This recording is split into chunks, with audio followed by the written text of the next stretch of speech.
গান বানিয়ে এত লস হওয়ার পরেও কেন এমডি শহীদুল বারবার একের পর এক গান বানিয়ে যাচ্ছে? আদৌ কি এমডি শহীদুলের গান বানিয়ে লাভ হচ্ছে? সেটাই জানবো আজকের এই ভিডিওতে। এমডি শহীদুলের কি আসলেই লাভ হচ্ছে গান তৈরি করে? তার গানে তো সেই রকম ভিউজ আসে না, তাহলে কি তার লস হচ্ছে? লস হওয়ার পরেও কিভাবে সে একের পর এক নতুন নতুন গান আমাদের দিয়ে আসছে? এত টাকা কোথায় পাচ্ছে? যেখানে কোনো ইনকাম নেই সেখানে কেন এত ইনভেস্ট করছে? এরকম নানান প্রশ্ন জমে আছে আপনাদের মনে। আজ আপনাদের সামনে এই বিষয়টাই ক্লিয়ার করতে চলে এসেছি। এমডি শহীদুলের এত লস হওয়ার পরেও সে কিভাবে তার প্রত্যেকটি গানে সে লাখ লাখ টাকা ইনকাম করে নিচ্ছে কোনো ভিউজ ছাড়াই। আপনাদের সবকিছু বুঝিয়ে বলছি। তার আগে আপনারা যারা চ্যানেলে নতুন আছেন প্লিজ ভিডিওটিতে একটা লাইক দিয়ে বন্ধুদের কাছে শেয়ার করে দিন, আর চ্যানেলটাকে সাবস্ক্রাইব করে রাখুন এরকম আরো ইন্টারেস্টিং ভিডিও সবার আগে দেখার জন্য। তো চলুন শুরু করা যাক। এমডি শহীদুল ভাইরাল হওয়ার পর থেকেই একের পর এক নিত্য নতুন গান সে নিয়ে এসেছে, আর সামনে তার নতুন গ্যাংস্টার ডান্স সঙ্গও আসছে। এখন কথা হলো, তার গানের ভিউজ পরিমাণ দেখে ঠিকই বোঝা যায় এখান থেকে যে ইনকামটা আসে সেটাতে তার গান তৈরির খরচটাও ঠিক মতো ওঠে না। তারপরেও সে কেন একের পর এক গান নিয়ে আসছে?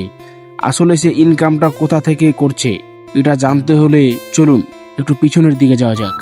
এমডি শহীদুল মুর্শিদাবাদের লালগোলার মধুপুর গ্রাম থেকে উঠে আসা খুবই দরিদ্র ফ্যামিলির একটি ছেলে, যে কিনা ইনস্টাগ্রামে ডায়লগ ভিডিওর মাধ্যমে খুবই ভাইরাল হয়ে উঠেছিল। এবং সে ভাইরাল হওয়ার পর থেকে বিভিন্ন রকম বেটিং অ্যাপসের প্রমোশন করে থাকে। অনেক অনেক টাকা, লাখ লাখ টাকা সে ইনকাম করেছে এই বেটিং প্রমোশনের মাধ্যমে। সেই টাকা দিয়ে তিনি তার বাড়ি, গাড়ি, নিত্য নতুন ফোন, নিত্য নতুন ক্যামেরা সবকিছুই করেছে। এবং মাঝে কিছুদিন সরকারি নির্দেশ অনুযায়ী বেটিং অ্যাপের সাইবার ক্রাইমের জন্য কিছুদিন বেটিং প্রমোশন বন্ধ করেছিল, কিন্তু এখন সে দিব্যি বেটিং প্রমোশন করে যাচ্ছে কোনো সমস্যা ছাড়াই। যাই হোক, আপনারা এমডি শহীদুলের পরিচয় আশা করি জানতে পেরেছেন। তো চলুন এবার জেনে আসি এত লস হওয়ার পরেও সে কোথা থেকে ইনকাম করছে, যার জন্য এমডি শহীদুল লক্ষ লক্ষ টাকা ইউটিউবে গান তৈরির জন্য ইনভেস্ট করতে পারছে। এবার আমি আপনাদের সামনে সবকিছু ক্লিয়ার করে বলছি।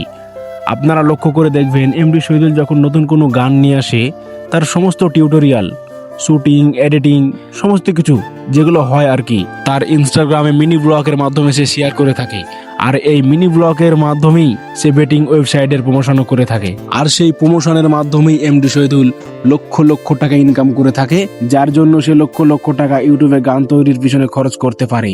আসলে এখান থেকে এটাই বোঝা যায় এমডি শহীদুলের মেন ইনকাম সোর্স ইউটিউব নয়, ইনস্টাগ্রাম নয়, বেটিং ওয়েবসাইটের প্রমোশন। এবার আশা করি আপনারা নিশ্চয়ই বুঝতে পেরেছেন এমডি শহীদুলের এত লস হওয়ার পরেও সে কেন নিত্য নতুন সং নিয়ে আসছে ইউটিউবে। তো যাই হোক, আপনাদের কাছে ভিডিওটি কেমন লেগেছে সেটা কমেন্টে জানিয়ে দিন, আর নেক্সট আপনারা কার বিষয়ে জানতে চান সেটাও কমেন্টে জানান। আর চ্যানেলটাকে সাবস্ক্রাইব করে রাখুন আরো এরকম ইন্টারেস্টিং ভিডিও সবার আগে দেখার। আজ এ পর্যন্তই, দেখা হচ্ছে পরবর্তী কোনো ভিডিওতে। ততক্ষণ পর্যন্ত ভালো থাকবেন, সুস্থ থাকবেন। খুদা হাফেজ।